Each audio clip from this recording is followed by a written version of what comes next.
a este cuarto taller de personas juezas de choques comparativas y cargas de prueba que está a cargo Oscar Rodríguez. Él es psicólogo, graduado de la Pontificia Universidad Católica Madre y Maestra Pucamaima en la República Dominicana. En el pasado fue coordinador académico de Pucamaima Debate y luego asesor de equidad. También fungió por un año como jefe de equidad de la Sociedad Virtual de Verano en Debate. Dentro de su experiencia en debate, ha sido parte de 4 decenas de EAs, incluyendo equipos de AJU Open como CUT 10, CUT 11, CIT 1 y 2, TBD 1, CAP 1, entre otros. En discursos, en el CUP 12, en el tono, en el TVD 2, POP, entre otros. Y también como equidad. Fue nombrado mejor persona jueza de Open en el CUT 12, es bicampeón del CID en la categoría Masters y campeón de la Copa Generacional de Pucamaima.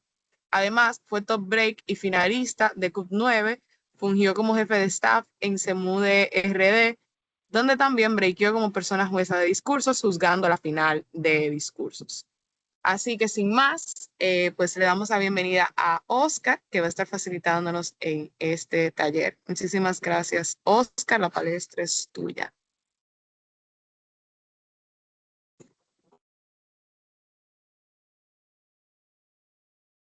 Hola, hola. Lili, todavía no me deja compartir. No sé si puedes verificar, pero en Ok, lo déjame ver. que me van dando acceso, nada, agradecerles la oportunidad. Muy feliz de poder compartir con ustedes el día de hoy. Solamente para que sepan, durante el taller como tal, yo prefiero que me hagan las preguntas en el momento. O sea, ya al final va a haber un espacio de preguntas, pero si hay algo que no les queda claro o que no entienden bien durante una parte específica del taller, también pueden levantar la mano y yo con gusto les doy la participación sin ningún problema. Eh, ok, déjame esperar que me den acceso. Todavía no me deja. No sé si...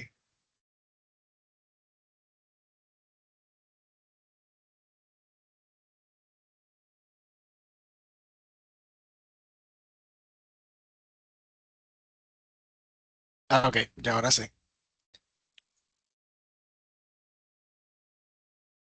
Mm,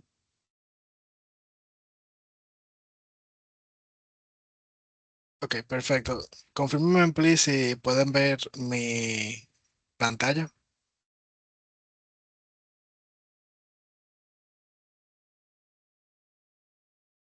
Ok, perfecto. Nada, chicos, entonces, como había dicho Liliana, el taller de hoy es sobre comparativas, puntos de choques y cargas de la prueba. Como va a estar dividido, así que primero vamos a hablar un poquito de las comparativas en puntos de choque y luego vamos a hablar un poco del concepto de qué es una carga de la prueba y todo eso. Nada, entonces vamos a comenzar con qué es ser comparativo en debate. Yo creo que muchas veces escuchamos ese término de ser comparativos, etcétera, pero no necesariamente entendemos bien a qué se refiere. Cuando hablamos de un caso comparativo, específicamente hablamos de un caso que se enfocará en el engagement. Engagement o literalmente interacción en español, en debate es cuando hay cierto nivel de involucramiento de un equipo con el caso del equipo contrario.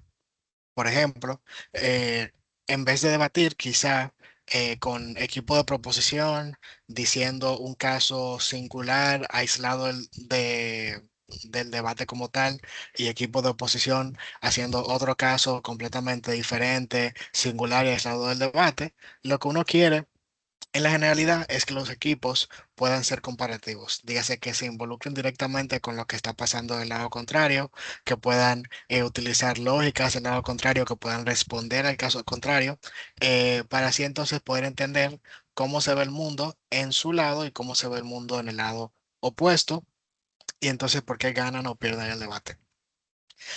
Algunas estrategias que utilizan los equipos para poder ser comparativos. Lo primero son los puntos de información o los points. También igualmente la argumentación comparativa, dígase yo poder decir, bueno, de mi lado de la casa pasa tal cosa, pero del lado de la casa pasa lo contrario. Te voy a explicar por qué lo que pasa de mi lado de la casa es significativamente mejor, o se ajusta más a la métrica del debate, o es mejor en aspectos de principio, etcétera. Em, Puntos de choque, que vamos a hablar un poquito después, ¿verdad? Cuando un equipo puede activamente entender cuáles son los puntos de choque del debate y resolver dicha comparativa para el juez.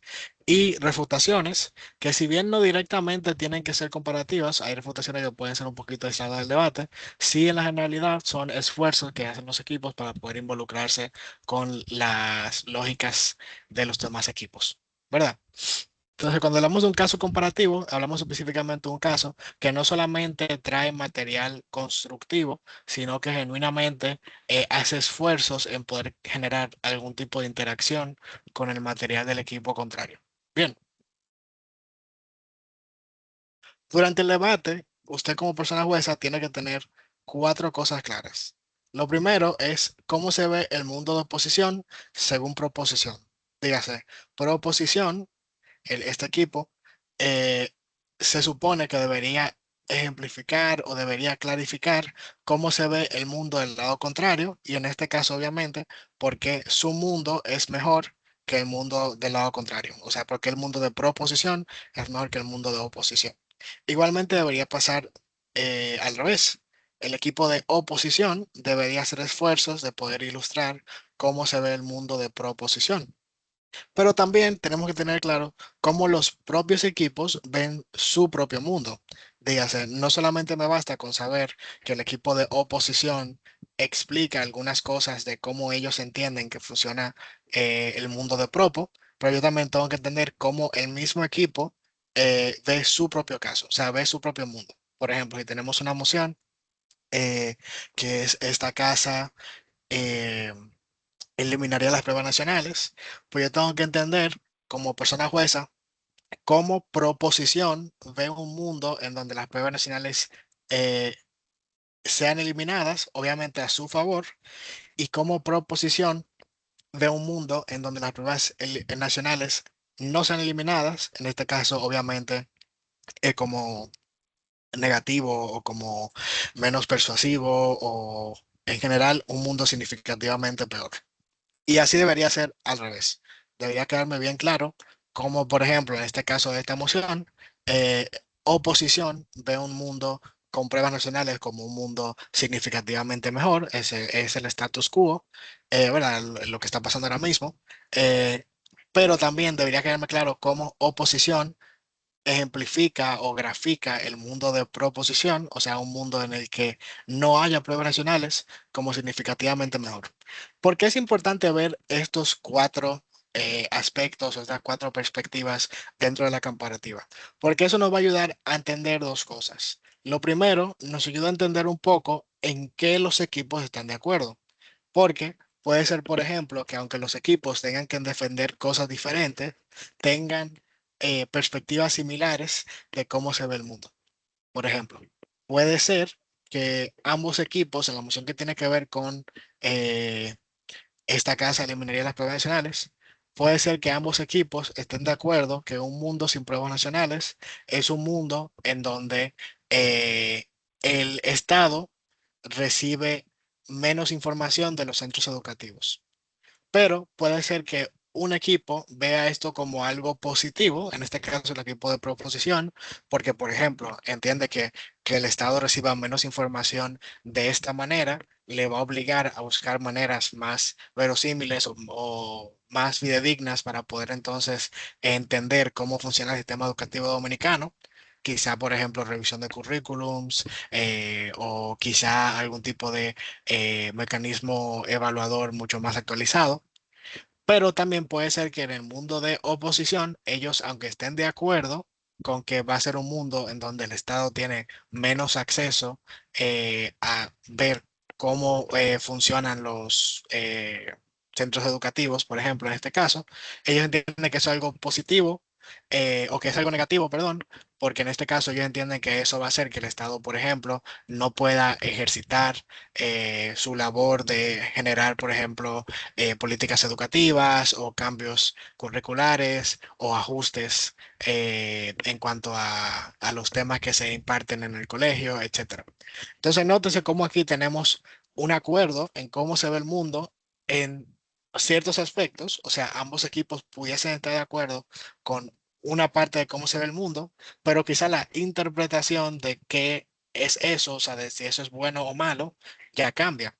Entonces, por eso es importante que nosotros como personas jueces podamos entender esas cuatro perspectivas, porque si en los equipos están de acuerdo con una visión singular del mundo, para mí entonces es mucho más fácil yo poder decidir qué equipo hizo un mejor o un peor trabajo. Vamos a poner un ejemplo al revés. ¿Qué pasa cuando no están de acuerdo? Vamos a decir que tenemos un equipo que piensa que en un mundo sin pruebas nacionales es un mundo donde el Estado tiene una dificultad de poder entonces entender cómo funcionan las dinámicas educativas de los centros educativos del país. Pero tenemos un equipo, que en este caso sería el equipo de proposición, que entiende que no, que aunque no haya pruebas nacionales, eso no va a afectar de ninguna manera la capacidad evaluadora del Estado, porque ya hay otros mecanismos en juego que el Estado utiliza y las pruebas nacionales no son efectivas para poder evaluar. Nótese cómo aquí yo tengo dos equipos con perspectivas totalmente diferentes y, eh, una predicción de cómo se ve este futuro, cómo se ve este contrafáctico, cómo se ve este mundo alterno, totalmente diferente. Entonces aquí mi labor como juez no es simplemente yo decidir si algo es bueno o malo, sino que yo también tengo que entender o tengo que pensar cuál de estas dos alternativas es más probable, ¿verdad? ¿Cuál de estas dos alternativas fue probada de mejor manera en el debate? ¿Cuál de estas dos alternativas fue explicada con mayor precisión? ¿Cuál de estas dos alternativas cuenta con un análisis de probabilidad mucho más sustentado, etcétera? Entonces, por eso es importante que yo en mis notas pueda tener en cuenta esto. ¿Cómo se ve el mundo de oposición y cómo se ve el mundo de proposición desde su propia vista y desde la vista del equipo contrario? ¿Cuáles son algunas estrategias que utilizan los equipos usualmente para casos comparativos? Lo primero es el lenguaje comparativo, dígase, cuando usted oye frases como esto es mejor que en el otro lado de la casa porque tal, tal, tal, o mi mundo comparado con el mundo de proposición o comparado con el mundo de oposición es mejor porque tal, tal, tal, o cualquier tipo de lenguaje que implica un tipo de ponderación, pues automáticamente eso puede indicarme a mí que el equipo está haciendo un ejercicio de comparación, ¿verdad? Y por ende entonces tengo que prestar suma atención a eso. Pero también hay otras lógicas que quizás son un poquito más complejas, como por ejemplo las lógicas del mejor caso. Pasa mucho que los equipos, para poder demostrar su persuasión en el debate, lo que hacen es explicar cómo, aún en el mejor de los casos de la bancada contraria, ellos ganan el debate. Por ejemplo, digamos que la moción tiene que ver con prohibir TikTok. Puede ser que el equipo de proposición que está a favor de prohibir TikTok eh, explique que el mejor de los casos del equipo de oposición es un caso en el que prohibir TikTok eh, permita que las personas interactúen con las noticias de una manera mucho más cruda y sin demasiados filtros o demasiada posibilidad de desinformación.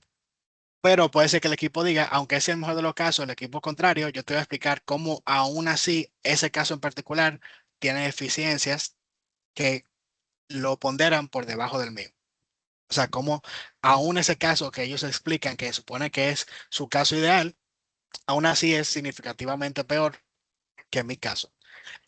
Eso de por sí es un ejercicio comparativo, porque entonces el equipo no solamente te está explicando y está interactuando con las ideas que traen su equipo contrario, sino que te están explicando cómo aún esas ideas que ellos te traen tienen dificultades y cómo su caso sí puede ganarle esas ideas. Entonces es un ejercicio comparativo igualmente, al cual yo tengo que prestarle muchísima atención.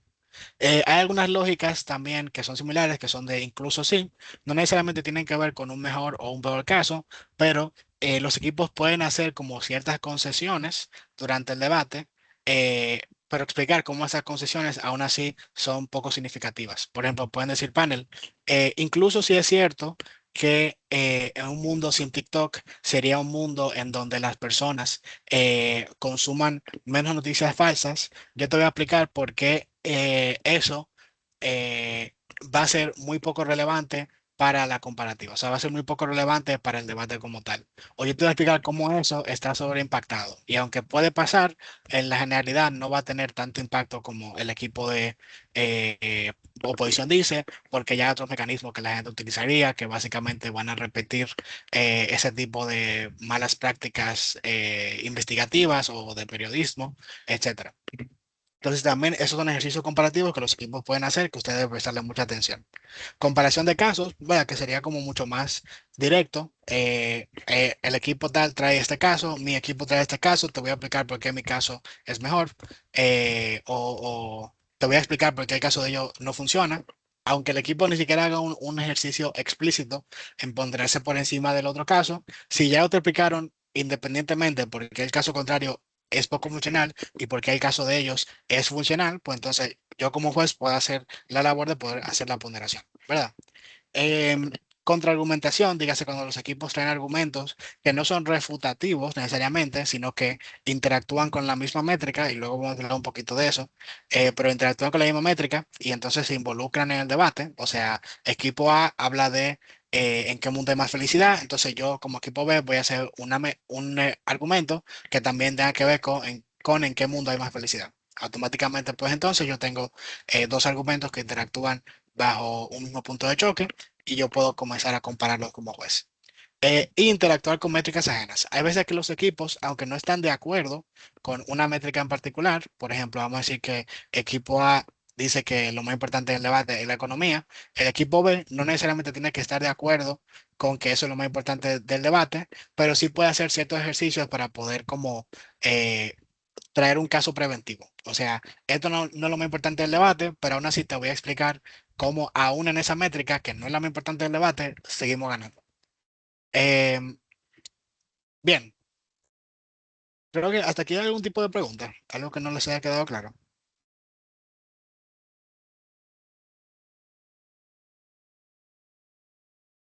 Ok, creo que no. Cualquier cosa levanten la mano. Bien, entonces vamos a hablar un poquito ahora de los puntos de choque. ¿Qué exactamente es un punto de choque? Un punto de choque es cuando tenemos, ahí dice dos o más cámaras, pero son dos cámaras, sorry, porque a veces me queda el formato BP. Pero cuando las dos cámaras hablan de un mismo tema que es relevante para el debate. Bien, o sea, por ejemplo, equipo A habla sobre economía, equipo B habla sobre economía, automáticamente ahí se presenta un punto de choque, ¿verdad? Hay un clash, como se dice en inglés. O sea, hay dos equipos que ambos están interactuando con un mismo tema. Hay dos tipos de punto de choque, por decirlo de una manera. Pueden ser puntos de choque por argumentación, dígase, ambos equipos hablan de una temática similar. Por ejemplo, equipo A hace un argumento que tiene que ver sobre cómo en un mundo sin pruebas nacionales hay una mayor valoración de parte de los estudiantes hacia el Ministerio de Educación o hacia su país. Y el equipo B habla igualmente de cómo un mundo con pruebas nacionales genera que los estudiantes y las personas que participen en el sistema educativo dominicano tengan una mayor valoración de su propio sistema educativo. Automáticamente, esos son dos argumentos que obviamente, ¿verdad?, interactúan en un punto de choque que tiene que ver con la valoración del propio sistema o el sentido como de pertenencia en el sistema educativo. Pues automáticamente se produce un punto de choque. Yo puedo ahí entonces evaluar qué equipo hizo un mejor trabajo con esa temática en particular. Pero también puede haber puntos de choque que más que por ser de argumentación son por impactos. Dígase, pueden ser argumentaciones totalmente diferentes, pero equipo A y equipo B, ambos llegan a los mismos impactos. Por ejemplo, ambos quieren un mundo en donde haya una mayor calidad educativa. Entonces, si bien ambos argumentos quizás no necesariamente tienen que ver en temática, o sea, uno puede estar orientado a cómo en un mundo con pruebas nacionales hay un mayor gasto económico y como el gasto económico es negativo porque es dinero que el gobierno puede redirigir hacia otras iniciativas educativas. Y puede ser que el equipo de proposición haga un argumento que tenga que ver con cómo las pruebas nacionales ayudan a que el Estado tenga como material para poder evaluar su propio currículum y orientarlo o adaptarlo en base a las necesidades que se presenten. Si bien esos son dos argumentos totalmente diferentes, que no chocan por argumentación, ¿verdad? Porque uno tiene que ver con una temática de dinámicas de feedback o evaluativas y otro tiene que ver con un tema totalmente diferente, económico. Aún así, buscan impactos similares, ¿verdad? Ambos buscan mejorar la calidad educativa del sistema de educación, valga la redundancia, dominicano. Por ende, hay un punto de choque por impactos, aunque sean argumentos totalmente diferentes que no necesariamente interactúen en cuanto a eh, línea argumentativa o en cuanto a eje argumentativo como tal. ¿Se entiende la diferencia entre ambos tipos de punto de choque? Bien, perfecto. Entonces, sabiendo eso y sabiendo que yo puedo llegar a los puntos de choque tanto por argumentación como por impactos, Eh, hay tres cosas que hay que tomar en cuenta. Lo primero es cuáles son los puntos de choque del debate. Dígase, en la generalidad, en qué los equipos chocan, en dónde hay un clash entre equipos, ya sea por impactos o ya sea por argumentación. Luego de que yo identifico eso, yo puedo identificar cuáles de estos puntos son priorizados. Porque si bien puede ser, por ejemplo, que haya 5 puntos de choque en un debate, puede ser que haya 2 o 3 de esos puntos de choque que sean mínimamente relevantes o que los equipos no necesariamente hayan demostrado de ninguna manera significativa o le hayan puesto mucho énfasis, ¿verdad? En ese caso, obviamente, pasan a ser puntos de choque que no necesariamente, posiblemente, decidan la comparativa, decidan el ganador. Vamos a decir un ejemplo. Si en la moción de las pruebas nacionales tenemos un punto de choque por impacto de calidad educativa y tenemos un punto de choque que tiene que ver más con, por ejemplo, cómo se sienten los estudiantes con el gobierno, puede ser que en ese caso, intuitivamente hablando, yo diga, bueno, es mucho más significativo y es posible que en el debate también se priorice de mejor manera la calidad educativa de las personas por encima de quizás cómo se sienten algunos estudiantes con las pruebas nacionales, sabiendo que obviamente, o sea, si es una obligación del estudiante, es posible que el estudiante no se sienta tan feliz, ¿verdad? Eso como intuitivo, eso quizás no es tan relevante en el debate.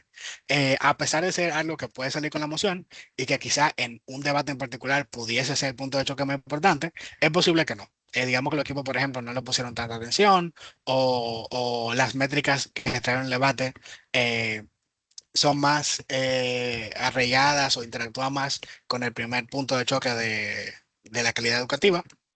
Pues entonces yo como juez, vamos a decir que tengo, por ejemplo, eh, esos dos puntos de choque, un equipo gana uno y el otro equipo gana otro, yo puedo decir, bueno, a pesar de que un equipo ganó uno y otro ganó otro, hay uno de esos dos puntos de choque que es más importante porque los equipos mismos acordaron que es más importante, por ende, el equipo que gane ese punto de choque va a ser el que gane el debate. Eso es un criterio totalmente válido al momento de poder decidir. Pero tres, y súper importante, creo que hay que tomarlo muy en cuenta, ¿cuáles de estos puntos de choque son atingentes a la moción? Y la razón por la cual le pongo mucha importancia a eso es porque puede pasar, sobre todo en debates quizá con personas más novatas, que se debatan cosas que la moción no necesariamente se indica que debata. Ya sea porque los equipos no entienden el tipo de moción, puede ser, por ejemplo, que sea una moción eh, de mundos, dígase que estamos hablando de dos mundos totalmente diferentes, donde hay que hacer un análisis retrospectivo y los equipos la traten como una moción política o como una moción de lamento, ¿verdad? Entonces, si los equipos no necesariamente entienden cómo debatir la moción, es posible que la emoción se desnaturalice y que lleguen puntos de choque que no necesariamente deberían ser relevantes. ¿Qué pasa con eso? Que si pasa ese caso, pues obviamente, aunque quizá los equipos entiendan que es el punto de choque más importante del debate, yo como juez también tengo que percibir y acatarme a las reglas de debate como tal, o sea, a las reglas del manual, ¿verdad? Si el manual dice que una moción hay que debatirla de cierta manera y la moción no se debate de esa manera, eh, pero hay un equipo que sí hace un mejor trabajo en ajustarse a la emoción y ajustarse a la tingencia que viene con la emoción que otro, pues eso puede ser también una exploración importante en el debate, ¿verdad? ¿Qué punto de choque de verdad tiene que ver con lo que se está debatiendo?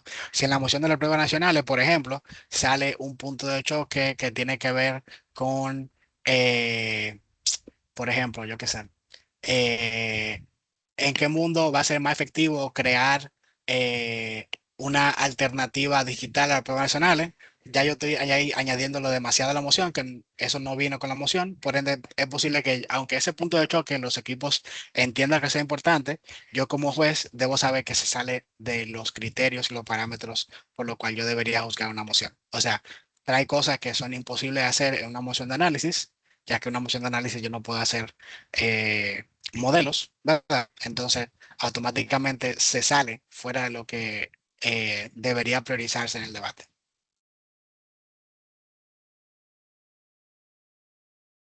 ¿Qué pasa? Hay veces que la comparativa es difícil de adjudicar, específicamente decidir qué criterios se van a definir para darle un gano a un equipo. Eh, Por ejemplo, puede ser que un equipo traiga un caso que es completamente o mayoritariamente sobre economía y otro equipo traiga un caso que es completamente o mayoritariamente sobre salud. Y yo tengo como dificultad de poder leer o de poder ver si hay puntos de choque en este debate o si fue un debate aislado y poco comparativo, ¿verdad? Entonces, en ese caso, el manual de adjudicación nos da cuatro pasos a seguir. Lo primero es ver si hay una métrica acordada explícitamente entre los equipos y de haberlo, quién responde mejor a ella. Por ejemplo, puede ser que los equipos ambos hayan dicho de una manera u otra, pues lo hayan dicho textualmente, explícitamente, que lo más importante del debate es en qué mundo hay una mayor calidad educativa. Pues automáticamente yo debería entonces evaluar qué caso eh, responde más a un mundo en donde va a haber una mayor calidad educativa, ¿verdad? Ese debería ser mi enfoque principal, aunque haya otros argumentos o otras líneas argumentativas que no tengan nada que ver. Lo segundo, vamos a decir que los equipos no dijeron esto explícitamente, pero ¿hay algún tipo de métrica implícita dentro del debate? Dígase, a veces el equipo no tiene que decir lo más importante del debate es tal cosa o la métrica de este debate es tal cosa para yo poder entender que los equipos están juzgando el debate en base a un eje específico, en base a una métrica específica. Por ejemplo, si el equipo duró todo su tiempo hablando de un mundo donde hay una mejor economía, aunque el equipo no haya dicho explícitamente la métrica de este debate es en qué mundo hay mejor economía, yo como juez tengo la capacidad, ¿verdad?, de deducir que lo más importante para este equipo es la economía, por ende esa es su métrica principal, ¿verdad? En un debate, sobre todo en un debate bueno, la métrica no siempre va a surgir como una manera explícita. Muchas veces puede surgir de manera implícita y yo como juez tengo que hacer la labor de poder rescatarla, ¿verdad? Pero vamos a ver también algunos debates en donde no hay una métrica acordada. O sea, equipo A dijo lo más importante de este debate es la salud, equipo B dijo lo más importante de este debate es la economía, no hay ningún tipo de acuerdo, ni explícito ni explícito, ¿verdad? Ni por impacto ni por argumentación. Entonces, ¿qué yo hago en ese caso? Yo debería entender y ver qué equipo hizo un mayor trabajo eh, probando que su métrica era más importante. Ojo, no necesariamente qué equipo hizo un mayor trabajo argumentando, sino qué equipo hizo un mayor trabajo probándome que el eje como de su argumentación, dígase, lo que yo considero más importante del debate, de verdad lo es. Porque cuando los equipos traen una métrica, si un equipo dice lo más importante de este debate es tal cosa, o la métrica de este debate es tal cosa, o va a ganar el debate quien haga tal cosa, cuando un equipo dice eso, se supone que el equipo debería también hacer esfuerzos de explicarte por qué eso es cierto, ¿verdad? Tú no puedes tomar una métrica como una afirmación gratuita, porque un equipo diga que lo más importante del debate es la felicidad, no significa que automáticamente el juez debe creérselo ya, sino que el equipo debería explicar por qué la felicidad es genuinamente lo más importante, por qué la felicidad en este caso le ganaría a una métrica económica o una métrica de salud o una métrica de accesibilidad, etcétera. Entonces, súper importante que tomen eso en cuenta. Si hay un desacuerdo explícito, pues entonces yo debería ver qué equipo hizo un mayor trabajo explicando cuál es el punto más importante del debate. Y finalmente, En caso de que ninguno, o sea, vamos a decir que los equipos simplemente debatieron por su cuenta, esto va a ser un debate muy malo en el cual hay cero interacción, cada equipo debatió una cosa totalmente diferente y nadie explicó o probó correctamente por qué su métrica es más importante que la otra. En este caso, yo debería tomar el criterio de una votante promedio informada, ¿verdad? Dígase, bueno, si ningún equipo hizo un buen trabajo haciendo esto, y en la moción, estamos hablando de la moción de pruebas nacionales, un equipo habla de la calidad educativa, otro equipo habla de la felicidad de los estudiantes, pues yo como votante promedio informado puedo quizás deducir que la calidad educativa, que es algo que tiene un impacto mayor, tiene un impacto más longevo, no responde a cualquier tipo de sesgo que tenga un estudiante menor de edad, que quizá no entienda como la importancia de el feedback o la retroalimentación para un gobierno, pues entonces yo creo que la más importante en este caso es la calidad educativa. Pero eso debería ser el último criterio. O sea, eso debería ser en caso de que los equipos genuinamente no hayan ni acordado nada explícita o implícitamente, ni defendido su métrica de manera correcta. Algunas preguntas puntuales que me ayudan a juzgar el debate. Lo primero es cuáles son los puntos de choque y cuáles son los más relevantes, como dije anteriormente. No solamente ver dónde chocan los equipos, sino genuinamente eh, por qué hay un punto de choque que puede ser más importante que el otro. ¿Cuál es la métrica acordada entre estos dos equipos? ¿Cuáles son los criterios a utilizar para ponderar X argumentos sobre Y? Por ejemplo, si hay un argumento que tiene que ver con salud y otro tiene que ver con economía, porque yo entiendo que el de salud lo puede ganar de economía, ¿cuál es el criterio específico? ¿Es un criterio quizá de magnitud? O sea, que el criterio de salud impacta a más personas. ¿O es un criterio quizá de población vulnerable? Por ejemplo, el criterio de salud impacta específicamente a personas que son de bajos recursos, a diferencia del el otro argumento que no necesariamente tiene un impacto específico a una población vulnerable. O puede ser un criterio quizá de longevidad. O sea, por ejemplo, el argumento de salud tiene una base estructural que permite que sea como mucho más largo plazista, que sea más permanente en el tiempo que el argumento de economía. Cual sea el criterio, debe haber un criterio claro o unos criterios claros de cómo se ponderó un argumento sobre otro. Y eso debería salir en la retroalimentación que se le da a los equipos. Usted no simplemente puede decir, bueno, decidimos que tal argumento es mejor que tal argumento, pues tal razón y ya. Sino usted debería explicar específicamente cuál fue ese criterio que se utilizó para evaluar ese argumento. O sea, antes de tú decirme a mí que mi argumento es peor que el de el equipo contrario, porque está peor mecanizado, por ejemplo, yo tengo que entender cuál es el criterio que se utilizó para evaluar esa mecanización. Cuál es el criterio que se utilizó para poder chocar esos argumentos y entonces indagar quién hizo un mejor trabajo probando qué cosa. Eso es súper importante. Muchas veces los mismos equipos, sobre todo en un buen debate, te explican cuáles son los criterios que deberían utilizarse para juzgar el debate.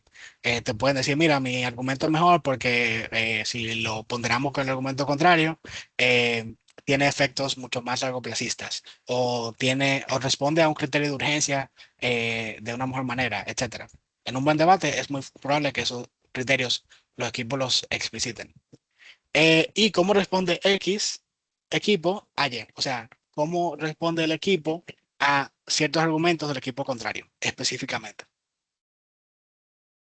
Ya entonces vamos con la parte 2 del taller. Ah, pero antes veo una pregunta de Pedro. Pedro, cuéntame. Sí, asumiendo que se escucha bien, buenas noches. Es una duda puntual que me surgió. Normalmente en debates, cuando suelen haber impactos, se suelen ponderar por más de un criterio, por el estilo. ¿Es un concepto, es un algo como tal, el que se den criterios de ponderación de criterios? No sé si me entiendo, o sea, metaponderación de criterios, ¿eso es algo? Metaponderación de criterios. ¿Cómo así? O sea, O sea, criterios de ponderación de criterios.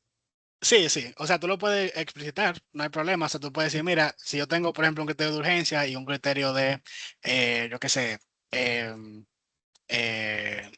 wow, ¿cómo se dice? Longevidad. Decidimos el criterio de urgencia por tal razón. Pero debería haber sobre todo quizá una explicación de cómo eso responde específicamente a lo que pasó en el debate. O sea, me explico. Si yo tengo un argumento o un choque en donde hay un equipo que en verdad responde mejor, me responde de una mejor manera a un criterio de urgencia, o sea, te explica cómo su caso quizá da mejores respuestas o respuestas más rápidas a lo que está pasando en la problemática que trae la moción.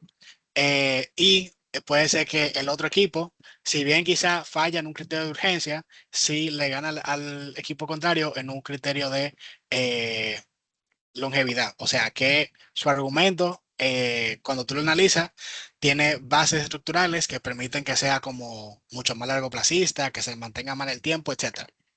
Pues yo tengo que entender, uno, qué busca la moción, porque por ejemplo, si estamos hablando de una moción que tiene que ver con eh, el hantavirus, ¿verdad? Hay una pandemia que se acaba de desarrollar, porque quizá como un criterio de votante primera informada, yo puedo decir, bueno, obviamente, si estamos hablando de un virus y de una pandemia global que va a estallar, por ejemplo, ojalá que eso no pase, un ejemplo, pues obviamente el criterio de urgencia va a ser muy importante, ¿verdad? Va a ser más personas, pero por lo general, eso va a salir específicamente de lo que los equipos digan. O sea, es posible que los equipos, por ejemplo, en su métrica digan, va a ganar el debate quien demuestre cómo podemos resolver esta pandemia de una manera más rápida o donde se guardan más vidas, donde se salvan más vidas, por ejemplo. Bueno, ¿dónde se salvan más vidas? En un mundo donde tú puedes dar una respuesta rápida a la mayor cantidad de personas, ¿verdad? A pesar de que quizá tú tengas que cambiar esa respuesta en 5 años porque es una respuesta limitada.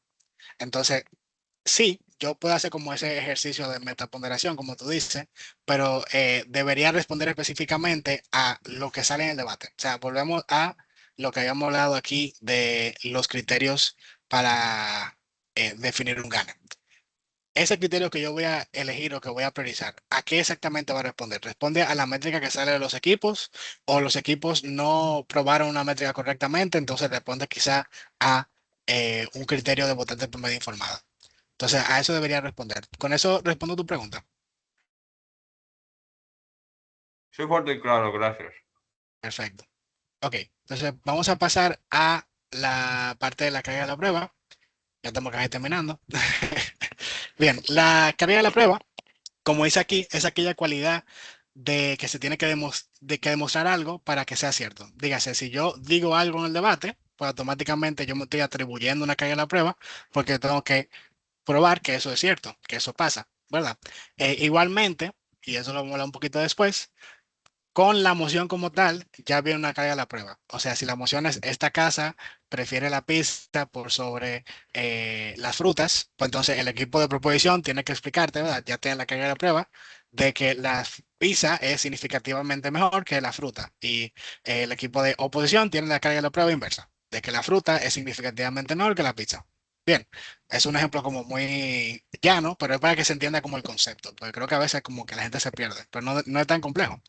Es básicamente, como dice aquí, una serie de requerimientos de evidencia para que algo pueda ser cierto o probado. Dígase, si no se demuestran todos, va a haber saltos lógicos y lo que se dice no está probado. Si yo no hago una serie de lógicas o construyo una serie de lógicas que demuestren, por ejemplo, que la pizza es mejor que las frutas, pues entonces esa idea de que la pizza es mejor que las frutas es una idea no sustentada por la lógica. Es una idea que puede tener fallos lógicos, es una idea que no necesariamente está probada en el debate. Por ende, pierde persuasión. Yo no sé si quizá ustedes han visto previamente en otro taller o algo así, el eje que uno usa para medir argumentos, o no el eje, perdón, como la tabla, digámoslo de una manera, que es básicamente que tú tienes dos ejes, un eje de probabilidad y un eje de relevancia, ¿verdad? O sea, un argumento debería ser relativamente probable y también relevante hasta cierto grado.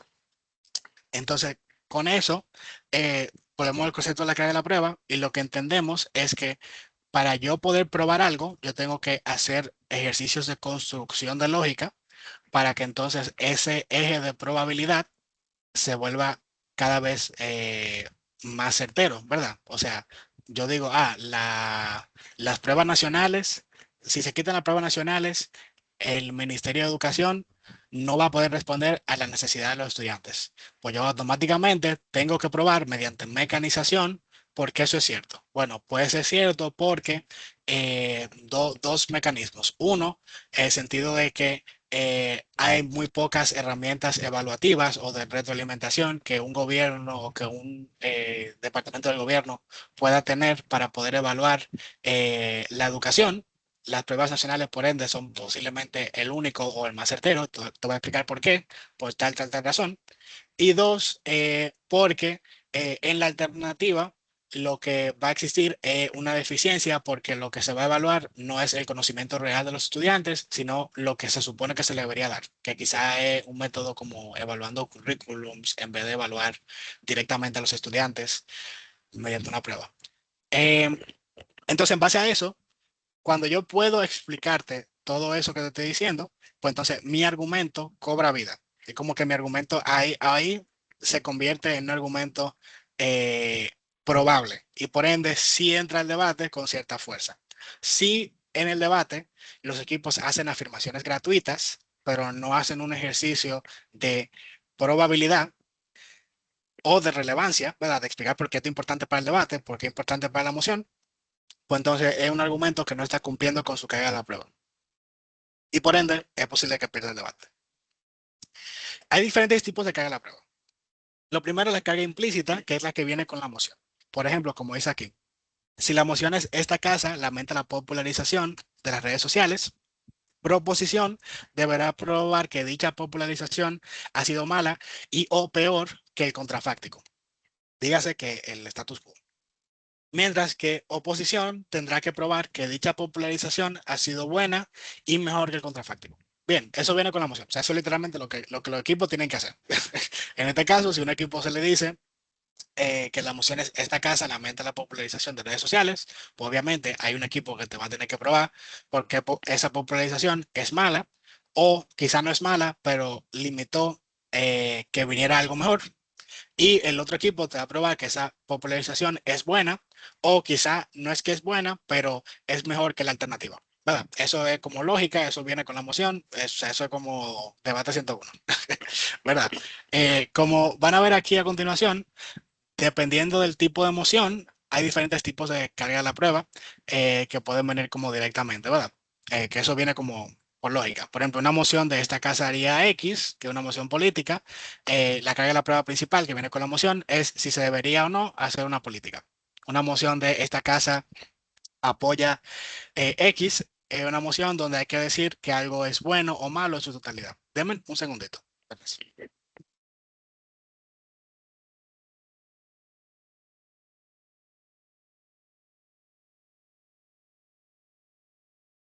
Perfecto. Nada, entonces, para leer esto brevemente, que bien, esto es básicamente como tipo de emociones 101, pero ok, por si acaso. Si la emoción es esta casa considera que X debería ser Y, por ejemplo, esta casa considera que Rusia debería invadir Ucrania, la carga de la prueba es desde un actor neutral si esto es cierto o no, ¿verdad? O sea, no desde la perspectiva específicamente de los intereses de Rusia, sino en general, dentro de un actor neutral, o sea, desde una perspectiva objetiva, si esto debería pasar o no debería pasar. Si la moción es de análisis, como esta casa considera que X, o sea, esta casa, por ejemplo, esta casa considera que es moralmente correcto que los gobiernos mientan en accidentes trágicos no relacionados con este, lo que hay que probar es si eso es cierto o no cierto. Esa es la moción como más simple. Si es esta casa prefiere X sobre Y, por ejemplo, esta casa prefiere el comunismo sobre el capitalismo, la carga de la prueba debería ser que es decir que algo es mejor que lo otro. O sea, gobierno va a defender a X y oposición va a defender a Y. Si la moción es esta casa prefiere Y o esta casa prefiere en general, por ejemplo, esta casa prefiere un mundo en el que pase tal cosa, gobierno debe defender ese mundo hipotético y oposición debe defender el status quo, en este caso, ¿verdad? O sea, como el mundo normal. Obviamente, si dice, por ejemplo, como dice arriba, esta casa prefiere X sobre Y, o sea, esta casa prefiere un mundo en el cual República Dominicana haya sido colonia americana en vez de un mundo en el cual haya sido colonia española, por ejemplo. En ese caso, no es defender el estatus quo necesariamente, sino defender los dos lados, dependiendo de quién yo soy. O sea, gobierno defiende X, oposición defiende Y. En una moción de esta casa predice X, como por ejemplo esta casa predice la caída del eje de la resistencia, la carga de la prueba que viene con la moción es si algo sucederá o no. No necesariamente si eso es bueno o malo, simplemente si eso va a pasar o no va a pasar. Ojo con eso, súper importante. No, en la moción de predice, no importa que lo que vaya a pasar o no sea bueno o malo. Yo puedo fácilmente predecir la caída de ese eje de la resistencia, pero decir que eso es malo que pase. Pero yo sé que va a pasar, o yo voy a probar que eso va a pasar. Em, si la moción es esta casa espera X, por ejemplo, esta casa, bueno, ahí se predice, pero espera, esta casa espera el fin de la región organizada, eh, es sobre si algo que va a suceder o no es deseable. Ahí sí hay un eje como de si esto es bueno o malo, ¿verdad? Em, Bien, igualmente con las mociones, por ejemplo, de lamento, si la moción es esta casa lamenta X, como esta casa lamenta el auge del postmodernismo, la carga de la prueba puede discutirse si la moción de lamenta es mejor o peor que el contrafáctico. O sea, si la alternativa que hubiese pasado, en este caso, si no hubiese un auge del postmodernismo, es mejor o es peor al auge del postmodernismo. Y una moción de actor, como esta casa como X haría Y, por ejemplo, esta casa como Trump cortaría lazos con Israel. La carga de la prueba es discutir sobre si una medida está, uno, en los intereses de Y, y dos, si está de acuerdo con sus valores y creencias. Debería ser en los intereses de X, perdón. O sea, por ejemplo, en este caso, en los intereses de Trump, y también si va con cómo Trump actuaría en base a su alcance epistémico, ¿verdad? Si eso tendría lógica con cómo él actúa, con sus valores, con sus creencias, etcétera.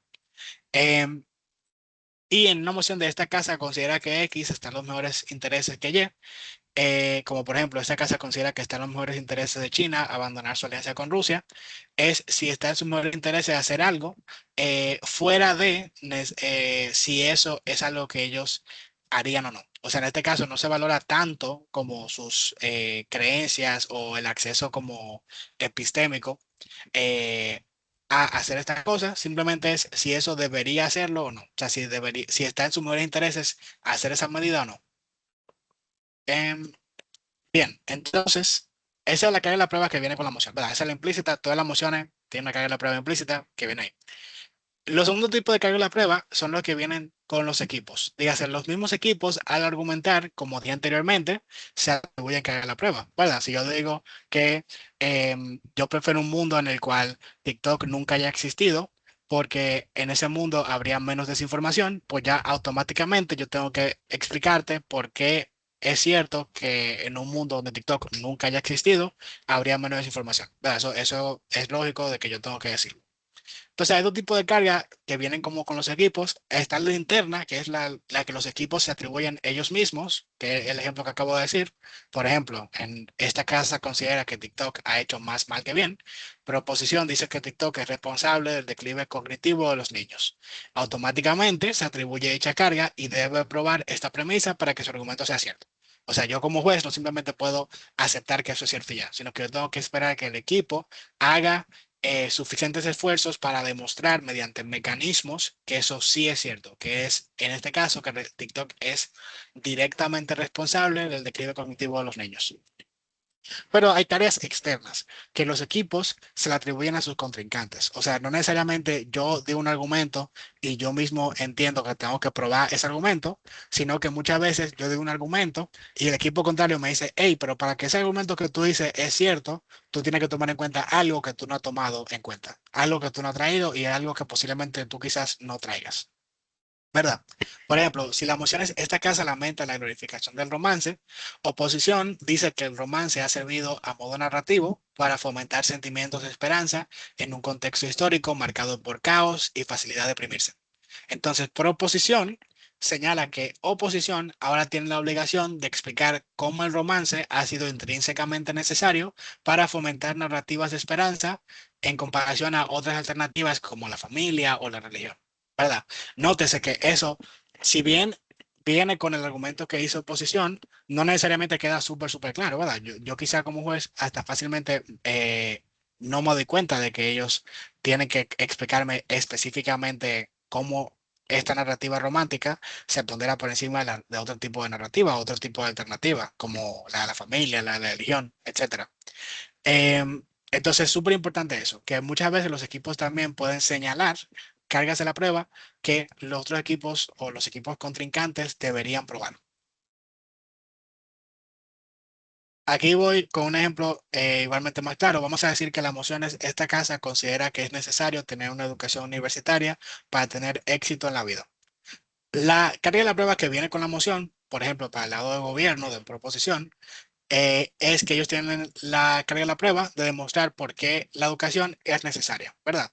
En este caso, eso viene directamente con la moción. Eso como cae de la mata, es lógico.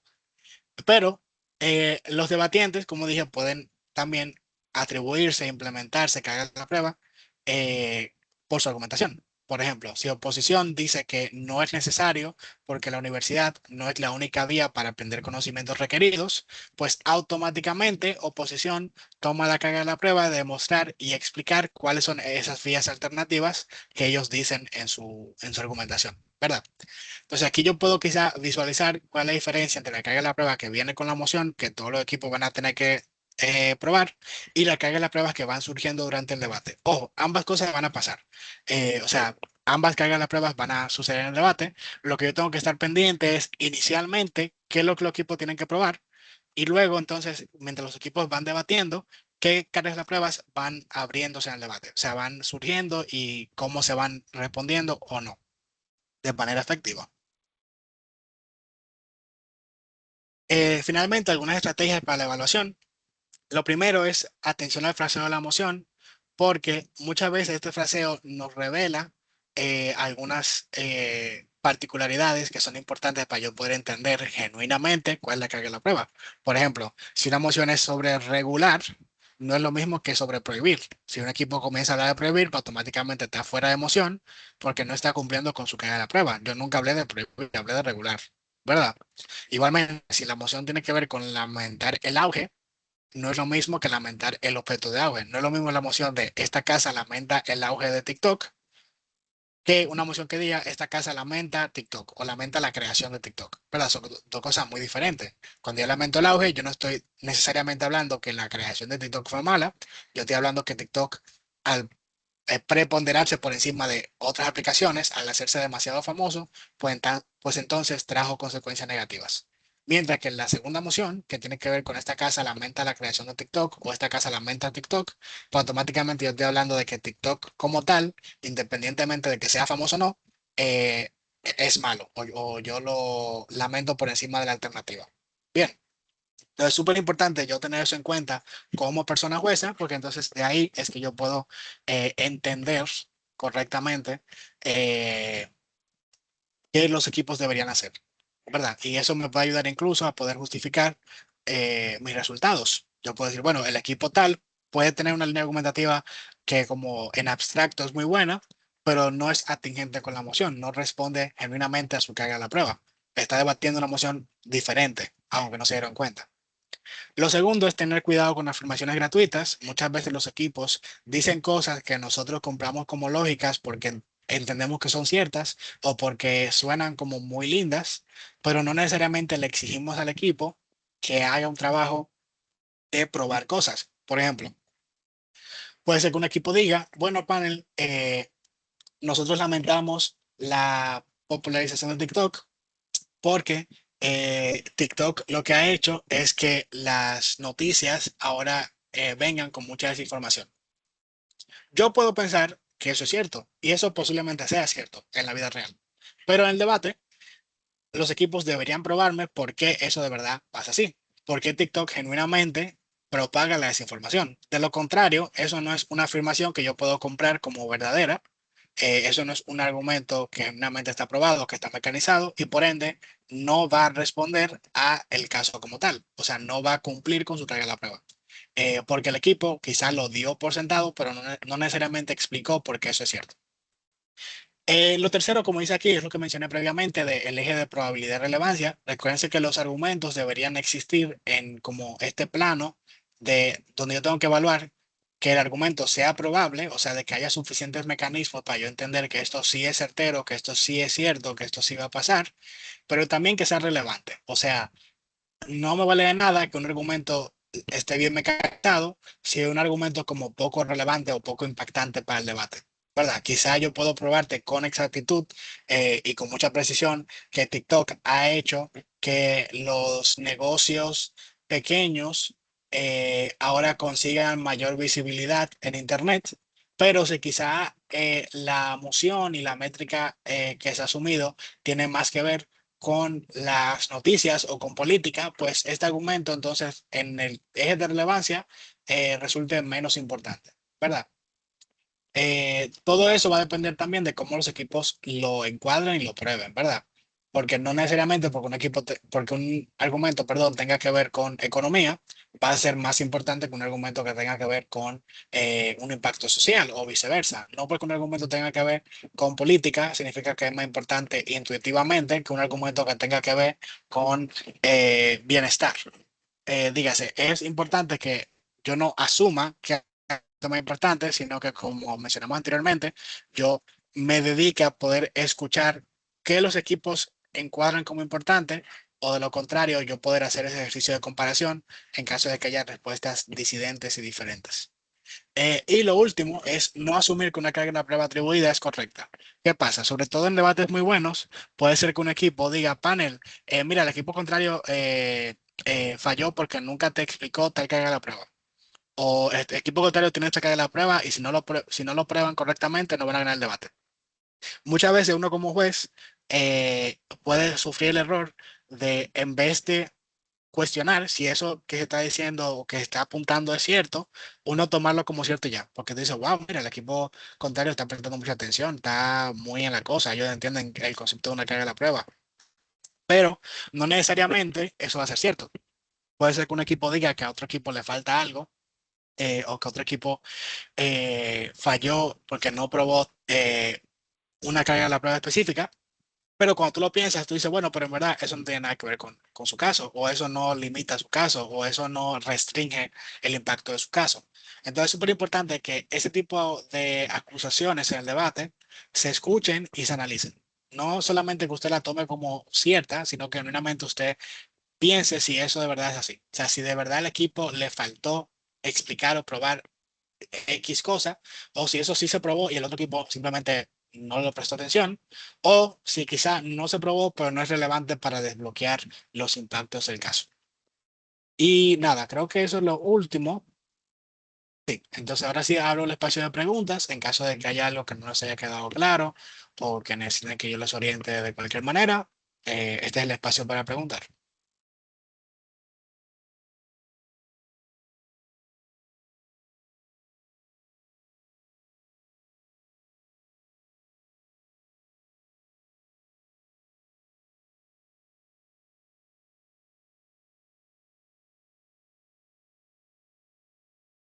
Ok, creo que no hay dudas. No veo ninguna mano levantada. De todos modos, si les surge cualquier tipo de duda, se la pueden pasar a Saúl o a Lili y yo con gusto le puedo mandar una respuesta.